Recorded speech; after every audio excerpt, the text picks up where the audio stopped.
Welcome back, Insomniacs. It's Kurious, Cyclopes, and Steve. And welcome back to Never Sleep Again TV. Well, Steve, what are we talking about today? Today we are going to talk about the Cloverfield Paradox. Wow, what a trip of a movie. Yeah. So why don't you tell them a little background about what we were anticipating for the film and sure, all that jabba. I mean, brief history. Here's a little behind the scenes for you guys. This is now our third time talking about this movie. Hopefully I get some cooler aliens in this next Cloverfield installment. Alright, well and I guess we're going to start off with Cloverfield, the Cloverfield Paradox. The Cloverfield Paradox, there you go. So Steve, the other two are just lost to the cutting room floor.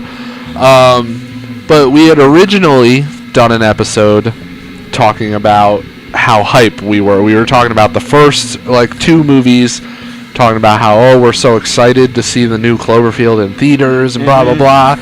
And then Super Bowl Sunday came up, and I texted you, and I was like, man, I bet we're going to get, a trailer or something for Cloverfield. Well, we got a lot more than that, because they put out a trailer and then announced that, Cloverfield will be on Netflix tonight after the Super Bowl. So everybody's like, what? That's insane.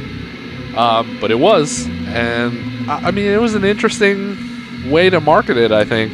Yeah, I mean, it's really interesting because I don't understand why the first two came out in theaters. Apparently they did well. Right. And then they want to go right to Netflix for the third one. But, I mean, I guess streaming's a huge thing now. But yeah. Something as big as Cloverfield, I guess we just didn't see that coming. And apparently, from what I hear, they're not locked into Netflix now. There's a fourth one coming, and there still is the potential for it to go back into theaters. Oh, see, I thought it was going to be streaming from now on. No. Just because. But, yeah, I mean, if I could see it in theaters, I'd prefer to see it in theaters. Sure. That's how I like to see movies for the first time, usually. Fortunately, we're lucky enough to have this nice little personal theater of my dad's, so it kind of makes things He always has a easier. theater, so he never has to worry about it. Alright, well, I guess let's talk about just the general plot. The scientists are looking for some way to make, I guess, infinite energy. Yeah, apparently it's this futuristic, sort of world where there's a huge energy crisis going on, so bad that literally all the countries of the world are working together to try and solve this energy crisis. So the movie takes place on this space station that's called the Cloverfield Station. And it's all the astronauts on the station. You got a German, American, Japanese or Chinese, you got Russian. It's just a huge melting pot of all these different big countries, and they're all trying to solve this energy issue with what was that? It's pretty much I'm pretty sure it's inspired from our particle accelerator, right? Which is the circular tunnels where they blast fucking atoms through and shit like that. Right, because apparently it's supposed to be something that could be so volatile that they didn't want it to cause any damage on Earth. That's why they've taken it up into space to test it, and then if it's okay, they'll bring it back and test it at home. See, towards the beginning of the movie, that one guy pops up because they're watching the news. And remember, he's like, if they fucking try to do this experiment with that accelerator, it could possibly open up portals to even demons and fucking monsters. And they're like, okay. Well, when we heard that in the beginning, I was like, oh, man. So it's really going back to the first one. Right. And we got some freakiness, I guess, but nothing quite literal, demons coming out of Yeah, portals. no, this was definitely more the freakiness of this, I think, came from the fact that they created this, paradox universe. And with that, for a while, they thought the Earth was just gone. Yeah. The Earth. It's gone. It's big, blue, full of angry people. Keep looking, you'll find it.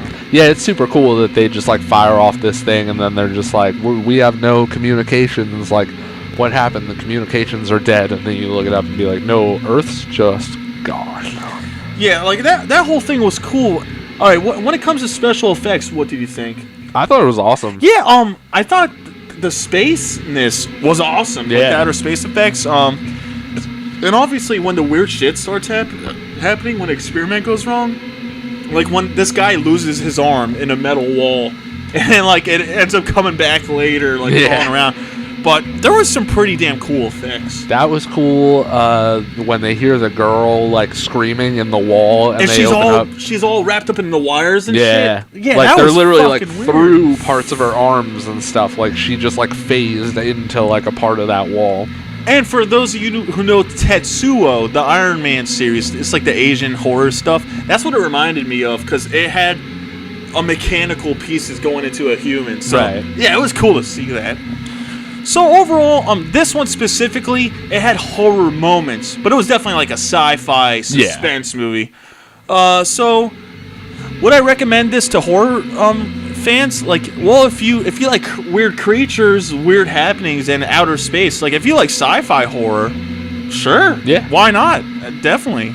You gotta definitely be into sci-fi a little bit to appreciate this. I think you definitely like if you're going into it as another Cloverfield movie too, like you have to go in with very little expectation, like especially because now that we know the Cloverfield universe really, like it's so jumbled. Like we basically found out in this movie that like each Cloverfield movie takes place on its own like separate timeline. Yeah, like its own reality. And that like the only thing connecting them together is that this particle accelerator explosion thing did like rip a hole in the fabric of space-time and open portals for these like creatures and monsters and stuff.